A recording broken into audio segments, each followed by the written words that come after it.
Hey guys, I'm Lucanio. I'm Eric. And this is Politics Through Literature. Let's go.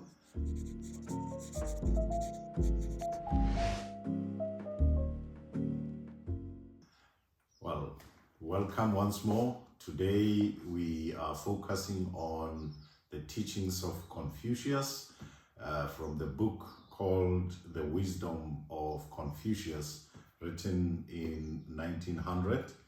And Confucius is a very interesting figure in the life and history of China. And we're going to try and study him a little bit deeper. This book is made out of 20 what we call chapters, but in this book they are named Book 1, which would be Chapter 1 up to Chapter 20. And our focus today will mainly be confined to Book 1, which is, and the introduction as well. Just to get a clear understanding of who Confucius is, because a lot of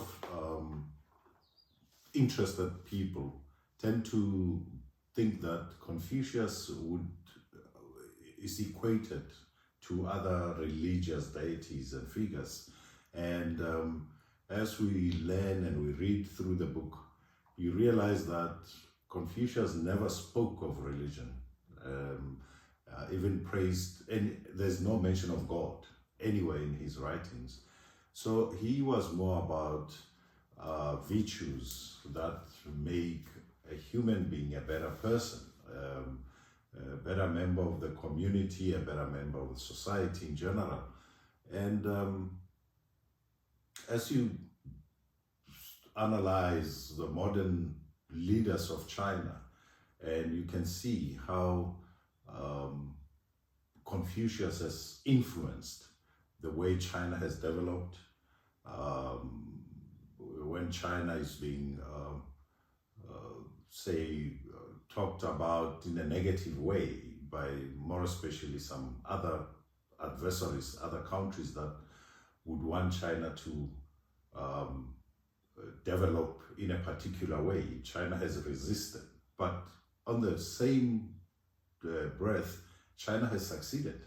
So there is something to be learned, to be admired from how China carries itself, how it goes about its business of rebuilding China, creating a society which is very united, cohesive, and as we get to compare and understand the impact of Confucius on Chinese society, it's something to be admired, actually.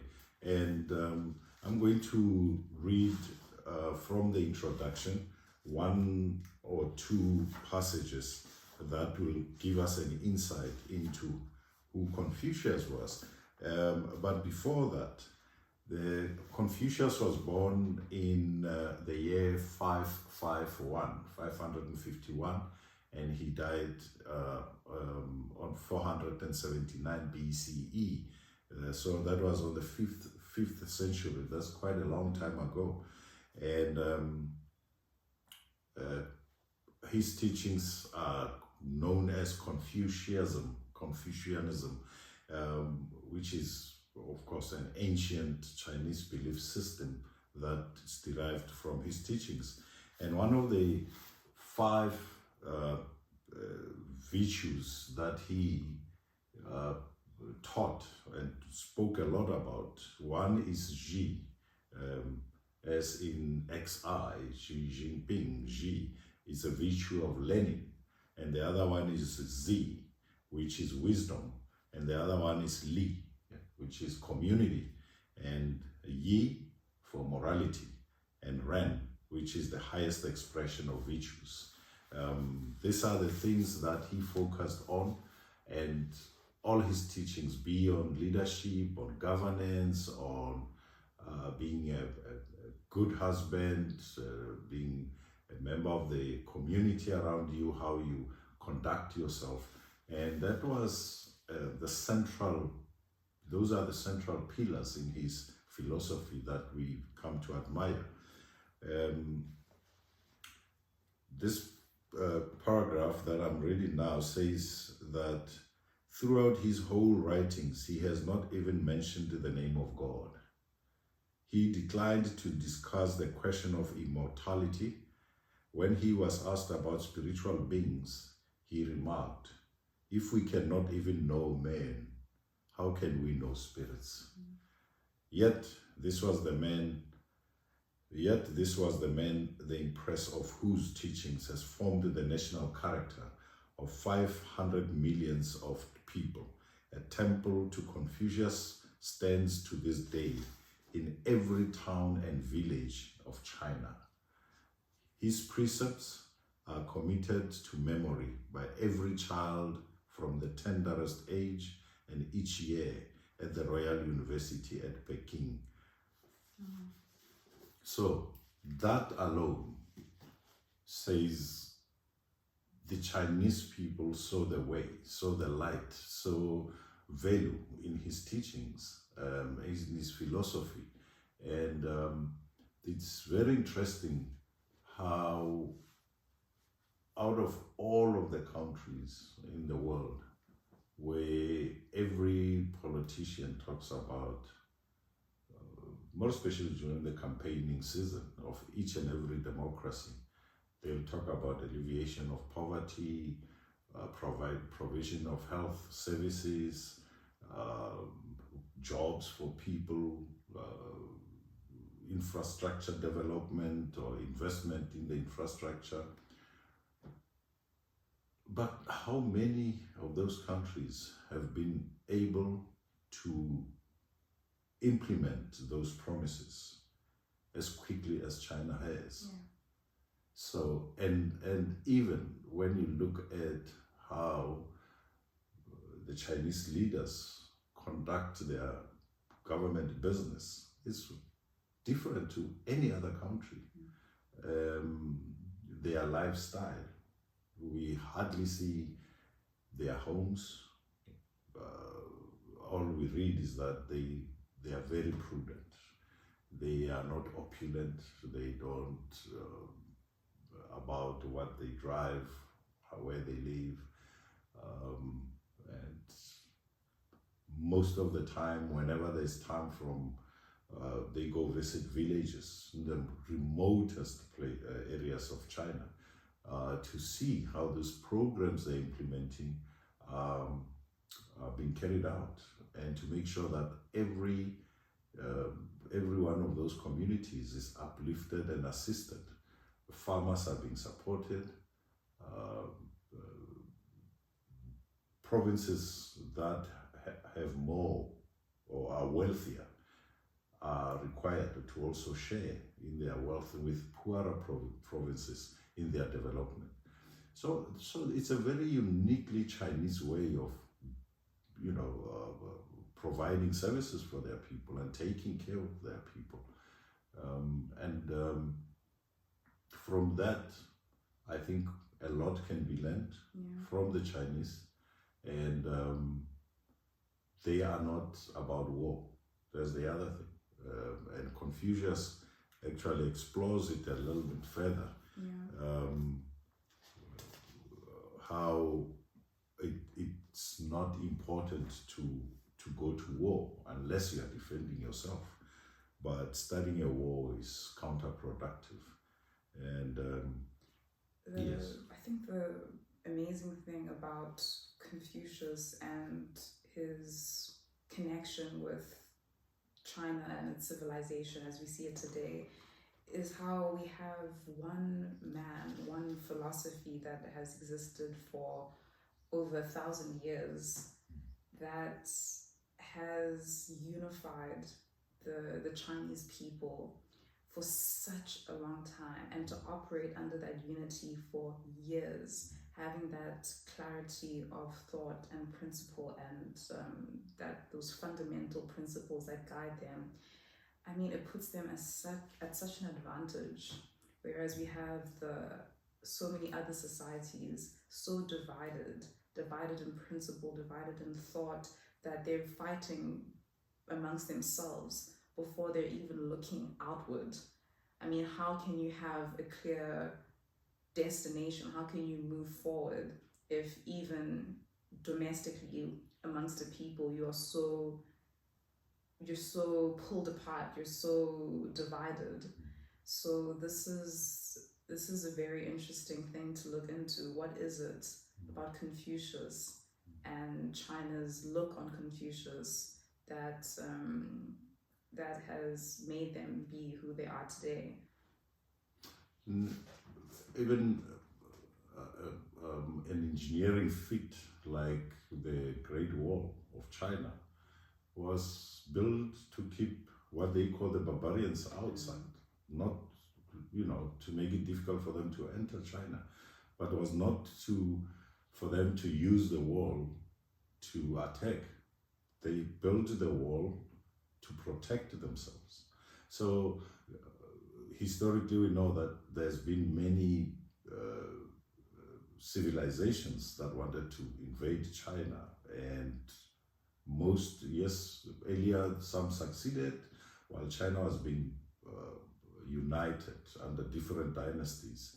And on the one hand, the wall has been built, and I mean it's a marvel of engineering for that wall to be that long. And as we know, that it's one of the very few man-made structures that are visible from outer space. That is a serious show of strength, of unity, single-mindedness, and that also talks about the impact, the influence of Confucius on Chinese society. Does the wall have a direct link or correlation with Confucius?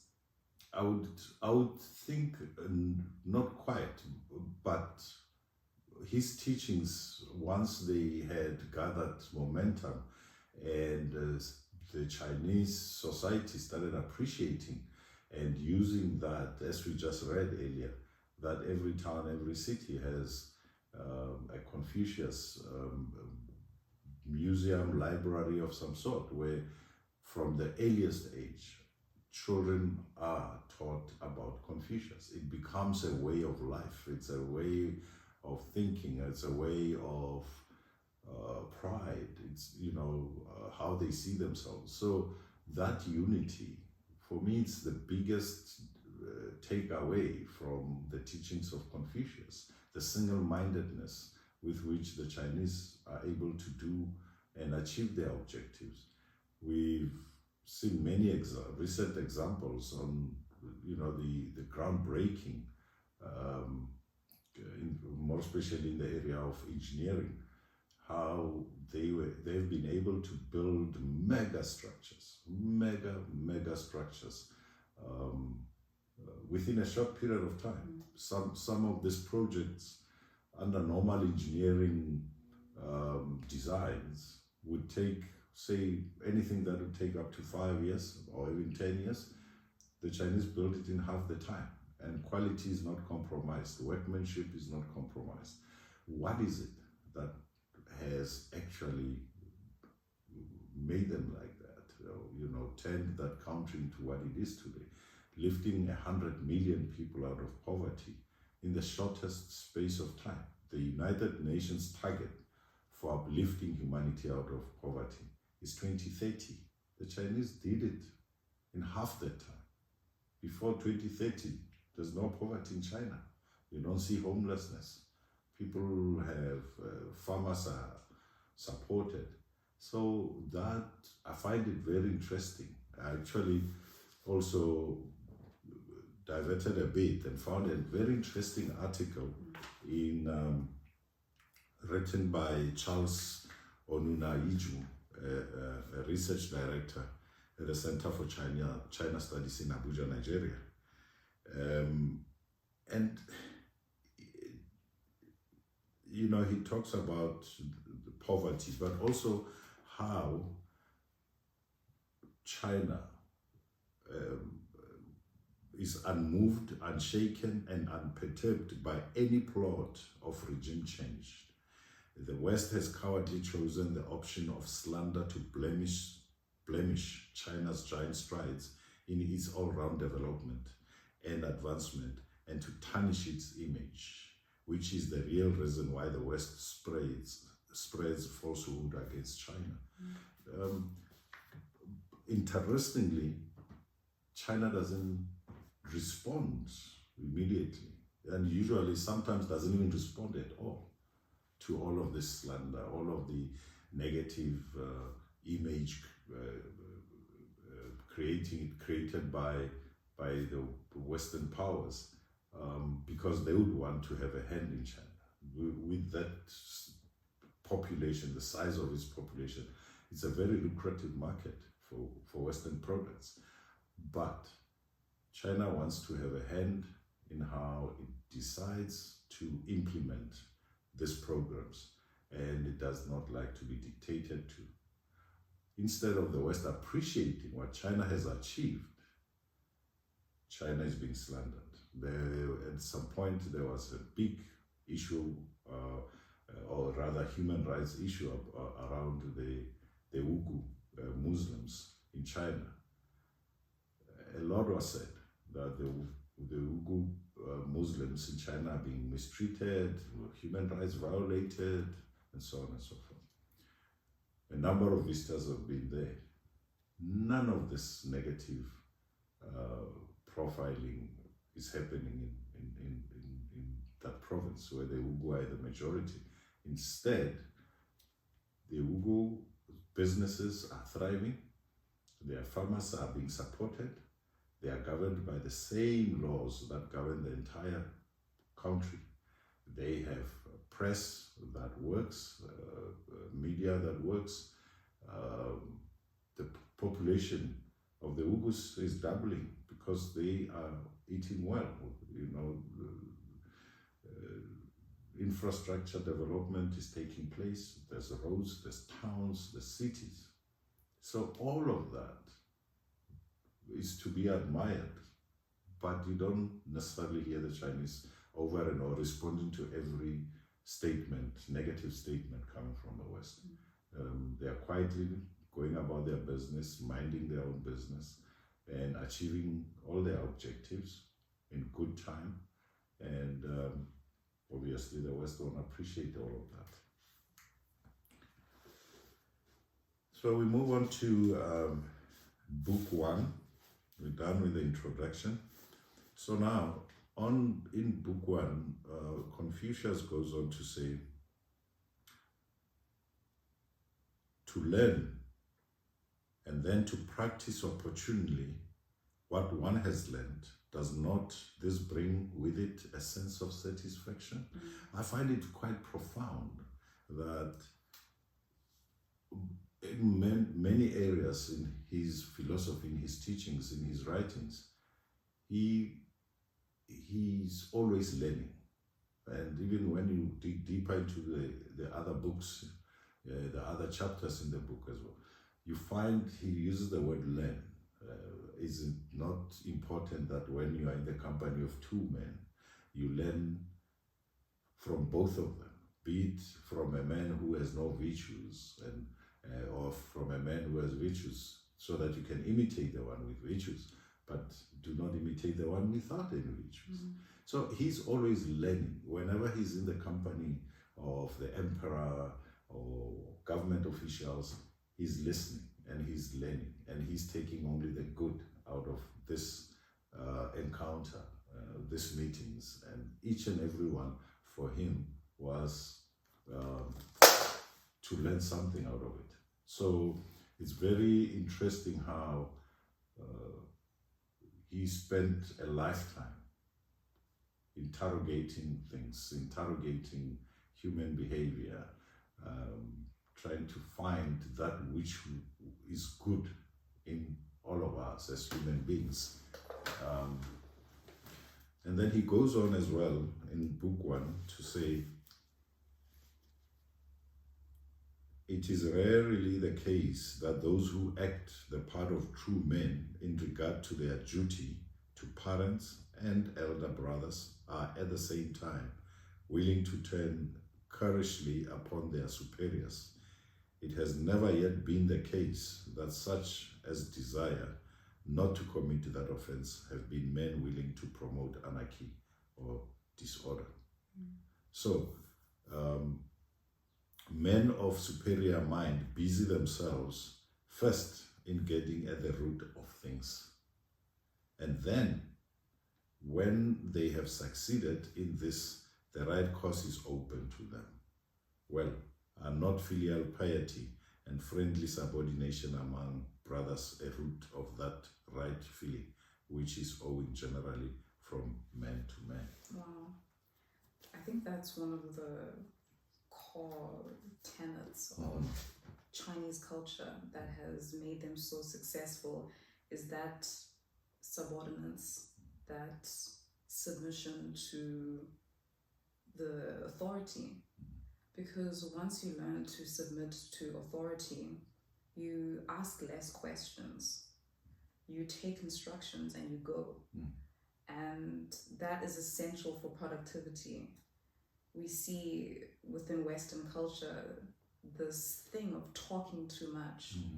How does one learn, like Confucius did all his life, observing, taking in, picking out what is good, removing or ignoring what is bad? How does one learn if one just talks and questions and philosophizes and questions authority all the time? So what I know and what I hear a lot, even in Chinese parenting culture, is this link to Confucius and filial piety, following your authorities, following your generals, following the teachings of your parents. This is something I actually look up to a lot within Chinese culture. It's a very profound behavior, and it is to be admired indeed, because on the flip side of the coin, you see, as you just said, in the Western world, people tend to question everything instead of carrying out orders coming from the top. And when you have leaders that are grounded in these teachings of Confucius, you know that your leaders mean well. The instructions given to you were well thought out. There was planning, there was consensus even, where there's collective leadership. And once those instructions are filtered down to everybody, be it from your parents, at the corporate level, at school, wherever, then those instructions have to be carried through, followed. And that creates a very fluid environment where there is no hiccups in the value chain of achieving objectives, because it doesn't get to a point where now you have an unrest or civil unrest or whatever the space would be. Things will be achieved, will be done, and time frames will be observed. And so it is very interesting what your observation, and Chinese society, the way it is, you literally see the teachings of Confucius in every area of their lives. From, as we just read earlier, children are taught, immersed in the teachings of Confucius from an early age. And it's not that there were no other philosophers, but Confucius stands out because he's about society without contaminating his teachings with religion. And he said, I'm not going to talk, even discuss religion. It's an area that I have no idea, and I have no expertise, and I leave it to those who know. His focus was just on the development of society to better itself. And very, very profound indeed. And it is, as I said, it's to be admired. It is. It's so interesting.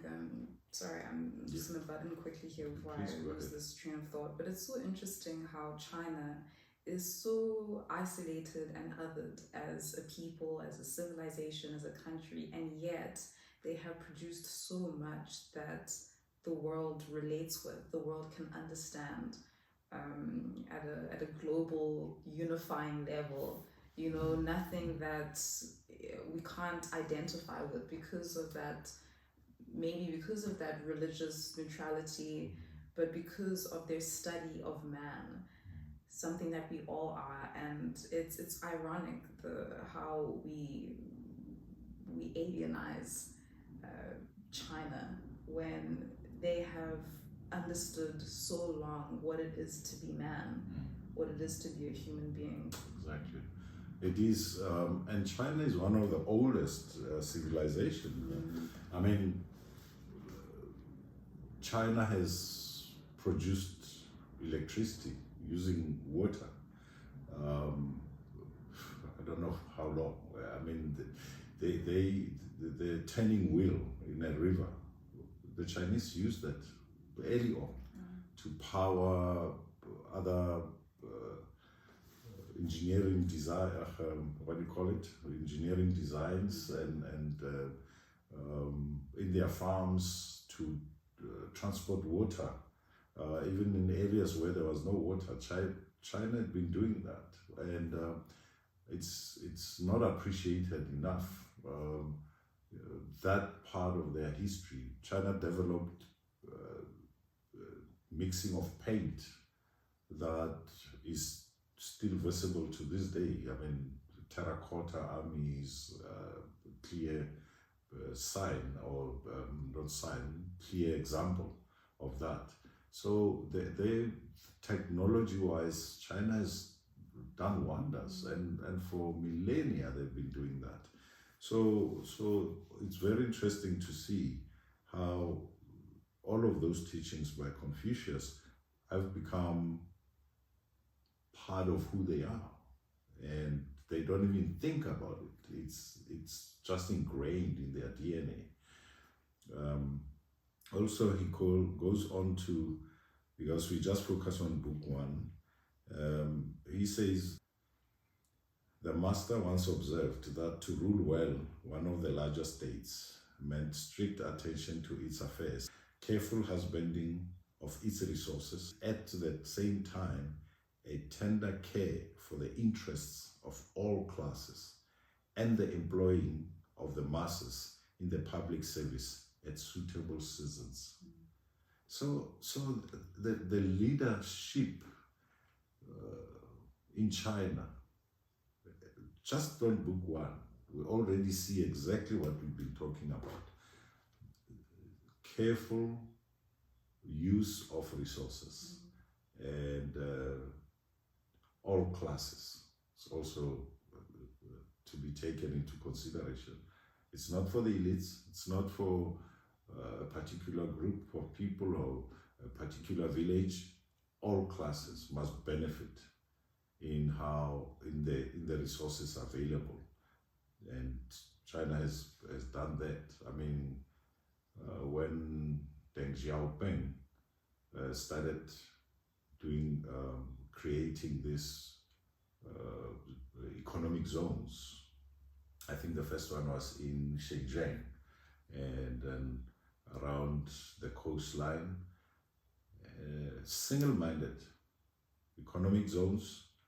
They never abandoned the politics. The Chinese Communist Party, it still exists, is the center. Free market economy is practiced, but the conditions and the policies are in line with the Chinese Communist Party's objective. So it's a two-system country where socialism, communism is practiced politically, but free market is also practiced openly with no fear, with no vilification. But it's different to the rest of the world, where all your profits line the pockets of the shareholders and the board of directors. There is a way where with the Chinese, at a particular percentage of your profit, some of it has to go to the state, and doesn't really just go to the state and sit and grow interest. There's subsidies. There's subsidies, but it goes straight into development. And it's the only country that does that. It's a very interesting observation about the Chinese. Then goes on to say, let young people show filial piety at home, respectfulness towards their elders when away from home. Let them be circumspect, be truthful, their love going out freely towards all, cultivating goodwill to men. And if in such a walk there be time for or energy left for other things, let them employ it in the acquisition of literary or artistic accomplishment. Wow. Oh my gosh. It's, it's amazing. I just finished The Battle Hymn of the Tiger Mother, and Mom was telling you about it. But it's basically about a woman who explains how she raised two musical prodigies, and she compares her Chinese parenting to Western parenting. And it's amazing how this corresponds. And she does mention Confucius. She says it in passing that she doesn't know why she is the way she is. It's probably her parental upbringing, and it's probably all linked to Confucius and his teachings. But it's exactly the same thing. It firstly starts in the family. It starts at home. And just to go back to what you were saying about how government spending is an important thing in China, that they focus on a high level scale. It's actually remarkable because China is known, when you think of China, the first thing you think is their cruel working policies and their intensive working hours. And yes, it's true. This is definitely a point of contention, and you can say, okay, this really breaches human rights as the West like to define. And a state is not perfect, of course, but China is actually historically something that is overlooked, known for their morality and leadership. And this stems from Confucius and this mentioning of the classes and how it was we act according and for everyone, not just a few. Whereas if you look at how the West operates, historically it's always been about the survival of the fittest. Militarily, how they operate as a society, if you are stronger financially, if you're stronger physically, you have more chance in succeeding in society. Whereas in China, it doesn't work that way. And through Confucius, we see how and why. So it's very remarkable. It is. And allow me to go back to this article. China ended the scourge of poverty that has not only previously hobbled its people, but trapped a sizable portion of humanity 10 years ahead of the United Nations goal for the reduction of global poverty by 2030. At a time when the UN has praised China for not only setting the pace in the fight against poverty, but also making important contributions to the global efforts towards the reduction of poverty. Why the West is upping propaganda arms against China using Hong Kong, Taiwan, and Xinjiang as the underbelly for coordinated slander, despite the fact that these territories are core components of China's sovereign territorial integrity, and as such, its internal affairs. So, comparatively, what we just read is direct involvement of the Chinese government without the corporate world coming into that space. And that is democracy at work. Whereas in the West, you have big corporations that control every area of people's lives. The democracy that is being lauded, talked about, promoted, is actually being eroded. Because once you are out of the public space, which is almost does not exist, it only exists when you go to vote. And then you move out of that, you go to work. All of these rights they talk about do not exist. In the West, you can get fired without any recourse. There's no labor court to go to. You're fired on the spot, whether you are right or wrong. So that democracy does not extend into the employment area or your area where you work, your shop floor, your firm, your company.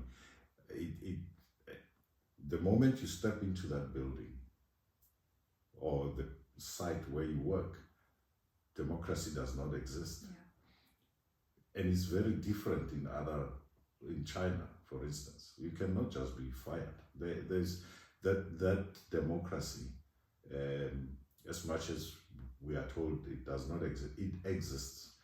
These provinces have a lot of democracy going on there. The local people take part in meetings, they decide which policies to adopt, and then they are filtered all the way to Beijing. And most of the time they are accepted as they are, with the changing of one or two areas. But majority of all of these proposals that go to Beijing from the provinces, from the grassroots, are accepted. And that's an area that the West does not want to appreciate, you know. And that is democracy, bottom to top, and not the other way around. Yeah. So I would also like to share with you the Wisdom of Confucius, where he says, the appreciation of worth in men of worth, thus diverting the mind from lascivious desires, ministering to parents while one is the most capable of so doing, serving one's ruler when one is able to devote himself entirely to that object, being sincere in one's language, in intercourse with friends. This I certainly must call evidence of learning, though others may say there has been no learning. So that is also one of the teachings of Confucius, in that he devotes time to achieving the objectives of the ruler, and that's being loyal. There's a relationship that people would have, and the respect for leadership. He's given a task, he goes out and does it, fulfills it. The objective is met, and in also so doing that, he's also learning from other people around him, how they do things, how they achieve their objectives. And as we alluded earlier, learning in the life of Confucius is the most important achievement in one's life. And I really believe that the Chinese are consistently and continuously learning to align themselves with the best practices around the world, but also they are part of the world. They go out and assist as humanly possible other countries, and respect for other people, not based on race or religion, but just because humanity is beautiful and they recognize that. So on that note, I think we should leave it there. That was awesome. Thank you. I'm really glad that we touched on Confucius. I think that paves the path for a lot of other discussions we'll have in the future. Yeah, he's a towering figure in the life of the Chinese people, and he deserves the recognition that has been given to him throughout all the provinces in China. And that has been great. Thank you. That was an amazing, lovely analysis. Thank you. Thank you so much. Great. See you next time. See you next time. Bye.